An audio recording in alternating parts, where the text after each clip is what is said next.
Hello दोस्तों, आपका स्वागत है my YouTube channel math and science with experiment. चलिए आइए हम देखते हैं इस चैप्टर का सेकेंड फार्मूला आपको कौन सा याद रखना है। ये पहला था, दूसरा फार्मूला आपको याद रखना है जिसका नाम है विभाजन का सूत्र। विभाजन सूत्र, देखिए विभाजन सूत्र को हम लोग इंग्लिश में बोलेंगे section formula. Section formula, section formula. देखिए विभाजन सूत्र यानी सेक्शन फार्मूला, नाम में ही है विभाजन, मतलब उसको बांटना, सेक्शन करना, उसका कई ठो सेक्शन करेंगे। तो अगर आप किसी रेखा को या किसी, देखिए पहले एक्स अक्ष और वाई अक्ष में समझ लीजिएगा। ये हमारे पास एक्स अक्ष और वाई अक्ष, इसमें कोई भी रेखा अगर हमें दिया है, इसमें अगर हमें कोई भी रेखा दिया, मान लेते हैं यही रेखा दिया है, इस बिंदु का निर्देशांक हमारे पास है और इस बिंदु का भी निर्देशांक हमारे पास है। और इस रेखा को देखिए, निर्देशांक हम आपको लिख दे रहे हैं x1 y1, x1 y1, इसका लिख दे रहे हैं x2 y2। अब आपको क्या करना है, इस रेखा को दो भागों में बांटना है, और बांटने वाला कोई ना कोई एक बिंदु तो होगा ही दो भागों में बांटने के लिए। तो हम मान लेते हैं कि वो जो बिंदु है बांट रहा है, वो बिंदु यहाँ पर है और इस बिंदु का नाम है P। हमसे कहेगा कि ये बिंदु जो विभाजित कर रहा है P, आप इसका निर्देशांक बता दीजिए, यानी भुज और कोटि बता दीजिए। तो इसके भुज को हम लोग x मानेंगे और कोटि को y मानेंगे। इसी का मान हमको निकालना है। एक बात सुन लीजिएगा ध्यान से, इसमें एक चीज़ आपको दिया होगा। क्या दिया होगा सुन लीजिएगा ध्यान से, A से लेके P तक और B से लेके P तक हमेशा ऑलवेज ऐसे ही दिया रहेगा। A से लेके P तक, यहीं पे लिख दे रहे हैं हम, A से लेके P तक संबंध है B से लेके, ऑलवेज पहले A से P फिर B से P का अनुपात दिया रहेगा, और इस अनुपात को हम मान ले रहे हैं m1 संबंध है m2। मतलब पहला m1 मान लिए, दूसरा m2। याद रहे ये रेशियो है, एक्यूरेट वैल्यू नहीं है। ये मत समझेगा कि A से P तक का वैल्यू है m1 और B से P तक का वैल्यू m2, ये आपको नहीं समझना है। ये दोनों का डिवीजन, मतलब उसका भाग करके सिंपलेस्ट फॉर्म लाया गया है, यानी भिन्न को सबसे साधारण रूप में प्रदर्शित किया गया। m1 संबंध है m2, यानी सीधे सीधे बोलेंगे हम कि जो बिंदु इस रेखा को दो भागों में बांट रहा है उसी का ये अनुपात है, यानी बांटने का अनुपात दिया, किस किस अनुपात में बांट रहा है। अब हमें क्या करना है, देखिएगा ध्यान से, पहले चेक कर लेना है कि केवल इसी तरह से विभाजन थोड़ी ना हो सकता है। मतलब कोई व्यक्ति एक रेखा पर एक बिंदु, ध्यान से सुनेंगे, कोई एक रेखा है, उस पर एक बिंदु अगर उस रेखा के भीतर है तो सिर्फ वही थोड़ी ना बांट सकता है, आप बाहर से भी इस रेखा को दो भागों में बांट सकते हैं। मतलब कुल मिला जुला के विभाजन जो होगा वो दो प्रकार से होगा। एक होगा पहला वाला आंतरिक विभाजन, आंतरिक विभाजन यानी इंटरनल सेक्शन फार्मूला देखेंगे हम, आंतरिक विभाजन, इंटरनल सेक्शन। दूसरा होगा, सुन लीजिएगा ध्यान से, बाह्य विभाजन या बाहरी विभाजन, बाह्यतः विभाजन, यानी बाहर से कोई बांटे। तो ये जो अभी हम आपको दिखाए हैं, ये वाला क्या था, इंटरनल यानी आंतरिक विभाजन था। अब हम लोगों को समझना है कि बाहरी एक्सटर्नल विभाजन कैसे हो सकता है। तो इंटरनल का भी हमने फार्मूला नहीं बताया, बस आपको बताया कि अंदर से कोई बिंदु कैसे दो भागों में एक रेखा को बांट सकता है। एकदम ठीक ऐसे ही हम लोग समझते हैं कि अगर कोई बिंदु बाहर रहे तो वो कैसे बांट सकता है किसी रेखा को। तो देखिए ये हमारे पास हो गया, फिर वही वाला पुराना वाला, एक प्लस एक्स अक्ष ये वाला, और इधर हो गया हमारे पास माइनस एक्स अक्ष, ये बना हमारे पास प्लस वाई, ये बना माइनस वाई। अब आपको करना क्या है, सुन लीजिएगा ध्यान से, यहाँ से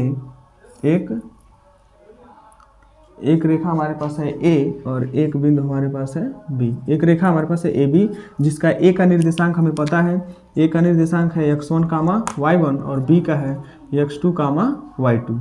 ये B का हमारे पास है x2, y2। अब हमें क्या करना है, देखिएगा ध्यान से, एक बिंदु इससे बाहर लेना है। देखिए डॉटेड से खींच के ले रहे हैं हम, एक बिंदु यहाँ पे ले रहे हैं P, इसका निर्देशांक बताना है, क्योंकि अब ये देखिएगा ध्यान से, बाहर से बांट रहा है P से लेके A तक, अब P से लेके B तक, यानी ये बाहर है। अब यहाँ से हमको कंपैरिजन करना है, अनुपात यही दिया रहेगा कि A से लेके P तक और संबंध है B से लेके P तक, इसका मान आपको दिया रहेगा m1 संबंध है m2। सवाल लगाते समय दोनों का मान आपको दिया रहेगा, ठीक है।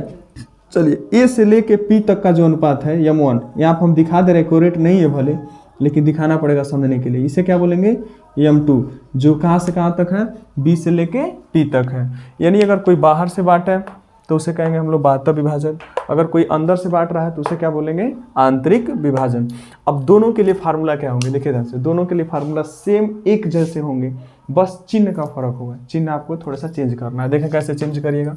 देखिए इसके लिए अगर आप x का और y का मान निकालेगा तो x का मान निकालने के लिए m1 x2 प्लस, देखिए चेंज करना है, पहले m1 तो x2, याद रहे x का मान निकालने के लिए। अगले वाले में चेंज कर दीजिएगा, अगर यहाँ m1 है तो यहाँ पे m2 ले लीजिएगा और क्या लिखना है, x1 divide by m1 plus m2।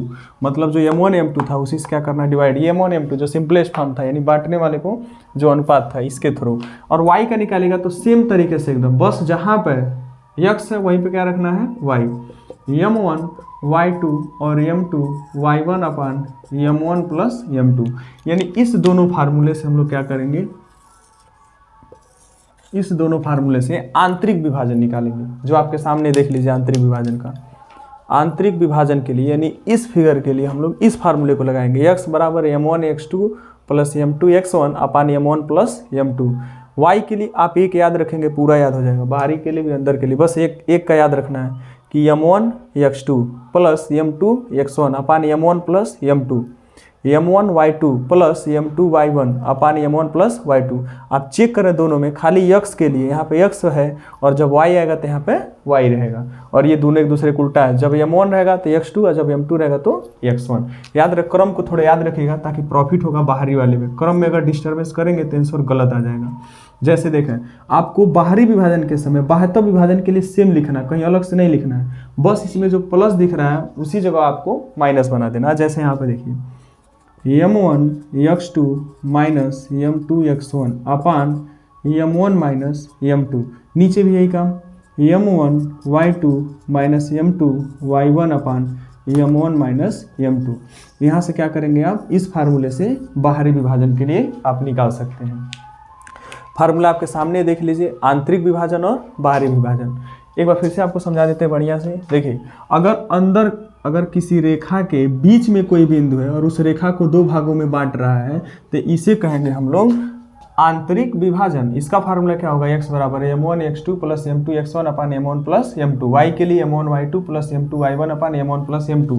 मतलब इसका निर्देशांक x y का मान निकालना है और ला के यहाँ पे भर देना है। लेकिन जब कोई बिंदु इस रेखा से बाहर रहे लेकिन फिर भी बाहर से ही इस रेखा को दो भागों में डिवाइड करे तो इसे कहते हैं हम लोग बाह्य विभाजन। मतलब इसका जो सेक्शन है बाहर से हो रहा है, तो बाहर से जब होगा तो सुन लीजिएगा ध्यान से, कॉन्सेप्ट ये लाइनें सेम होंगी, बस अंतर क्या होगा कि इसमें बिंदु बाहर रहेगा P, यानी पहले A से P यहाँ पे लिया गया था, उसके बाद B से P, तो यहाँ भी पहले A से P ही लेना है फिर B से P लेना, नहीं तो सवाल में आपको दिक्कत हो सकता है।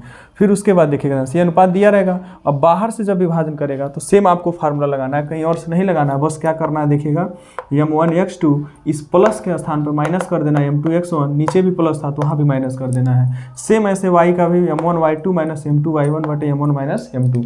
मतलब आप साफ साफ देख रहे हैं कि दोनों में बस थोड़े सा अंतर है। किस चीज़ का अंतर है, तो चिन्ह का अंतर है। आंतरिक में प्लस और बाहरी में माइनस।